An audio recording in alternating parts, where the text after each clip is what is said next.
अब क्वेश्चन 7 में क्या कह रहा हूँ, लिख रहा है संबंध r बराबर x x cube such that x संख्या 10 से कम एक अभाज्य संख्या है को रोस्टर रूप में लिखिए। क्या है हमारे पास संबंध है हमारे पास r बराबर इस तरह से कि एक्स क्यूब क्या है, संख्या 10 से कम एक अभाज्य संख्या है। अभाज्य संख्या कौन सी हो ये बताओ पहले। ठीक,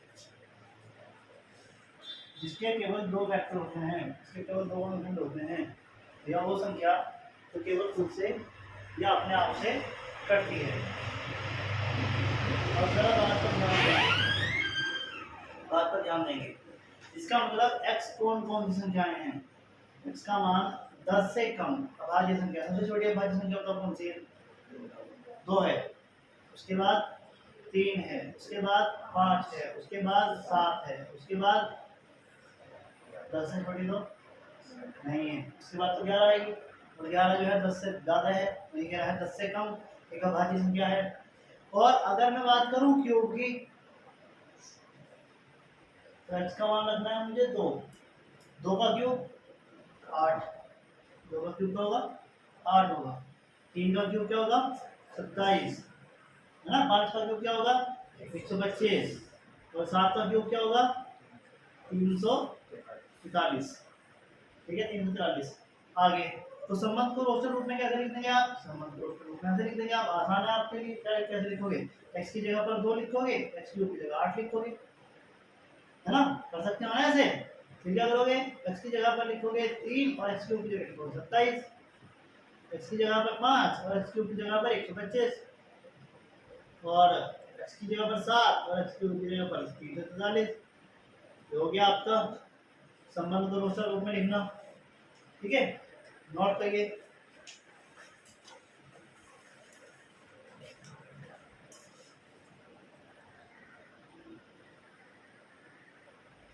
ठीक है, देखो उस क्वेश्चन में क्या लिखा, मान लीजिए कि a बराबर एक्स वाई जेड और b बराबर क्या लिखा हुआ है 1 2 लिखा हुआ है। a से b के संबंधों की संख्या ज्ञात कीजिए। a से b के जो संबंध बनेंगे उनकी संख्या ज्ञात करनी है हमें। ठीक है, तो ये बताओ a में कितने घटक है 3, इसका मतलब है t का मान है 3।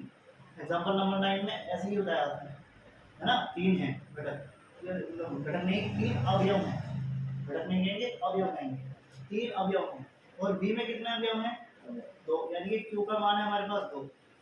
a में अवयवों की संख्या 3, b में अवयवों की संख्या 2, संबंधों की संख्या a से b के संबंधों की संख्या, a से b के संबंधों की संख्या जो आ जाएगी वो आएगी बराबर a से b के संबंधों की संख्या बराबर 2 की पावर p क्यूब। इसका मतलब क्या हुआ 2 की पावर 3 इंटू 2, यानी कि 2 की पावर कितना हो गया 6, और 2 की पावर 6 का मतलब कितना हो गया 64। 2 इंटू 2 इंटू 2 6 बार लिखोगे, हो गए 6, तो 2 दूनी 4, 4 दूनी 8, 8 दूनी 16, 16 दूनी 32, दूनी 64, यानी कि 64 इसका आंसर आ गया। ये आ गया इसका आंसर। ठीक है, संबंधों की संख्या को याद नहीं रखा आपने, गलत बात है आपकी, नोट करेंगे। चलो भाई ध्यान से समझो क्वेश्चन नंबर 9। मान लीजिए कि आपके पास एक r है, r आपके पास एक फलन है, संबंध है इस तरह से, वो z पर है, z पर इस तरह से कि r बराबर a b such that a b belongs to z, यानी कि a भी z से बिलोंग कर रहा है और b भी z से बिलोंग कर रहा है। z यानी कि क्या है, z क्या होते हैं पूर्णांक होते हैं, z क्या है पूर्णांक, पूर्णांक को हम z से नोट करते हैं। और लिखा है कि a माइनस b, यानी कि इनका जो अंतर है वो एक पूर्णांक आएगा, जो कि एक सही बात है। द्वारा परिभाषित एक संबंध है, r के प्रांत तथा परिसर ज्ञात कीजिए।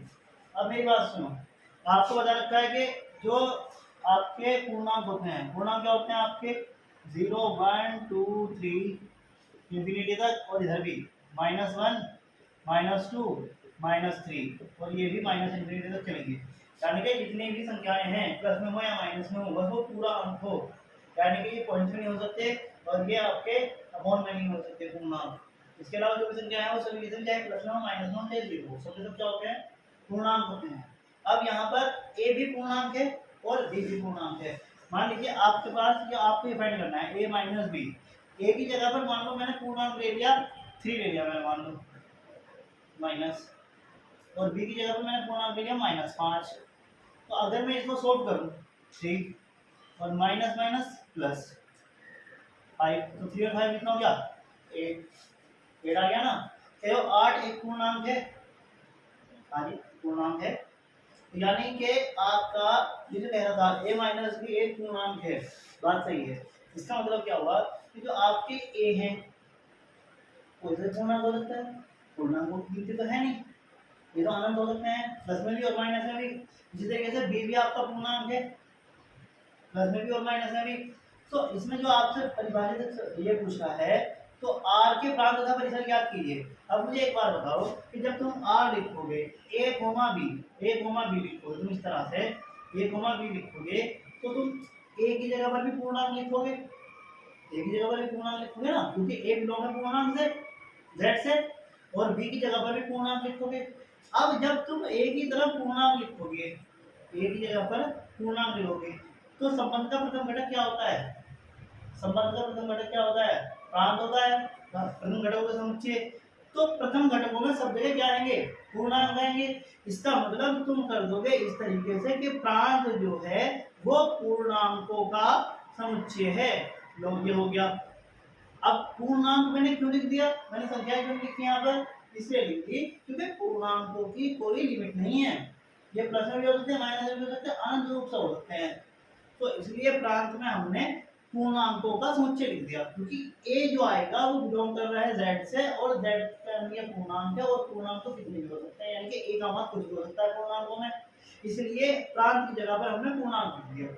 अच्छा परिसर क्या होता है, परिसर होता है द्वितीय घटकों का समुच्चय। अब ये जो बी है ये भी जेड से बिलोंग कर रहा है, ये जो आपका परिसर है बी भी क्या है आपका जेड से बिलोंग कर रहा है और जेड क्या है पूर्णांक है, मतलब द्वितीय घटकों का समुच्चय यानी कि पूर्णांकों का समुच्चय, द्वितीय घटकों का समुच्चय यानी कि पूर्णांकों का समुच्चय। तो परिसर भी आ जाएगा आपका पूर्णांकों का समुच्चय। इस तरीके से हो जाएगा ये सवाल, ठीक है।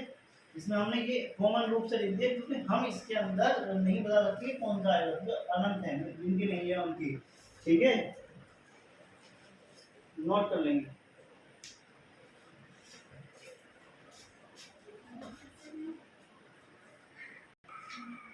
अब यहाँ पर एक्सरसाइज 2.2 हो गई है कंप्लीट। अब आगे बढ़ेंगे हम फलन, ठीक है ना।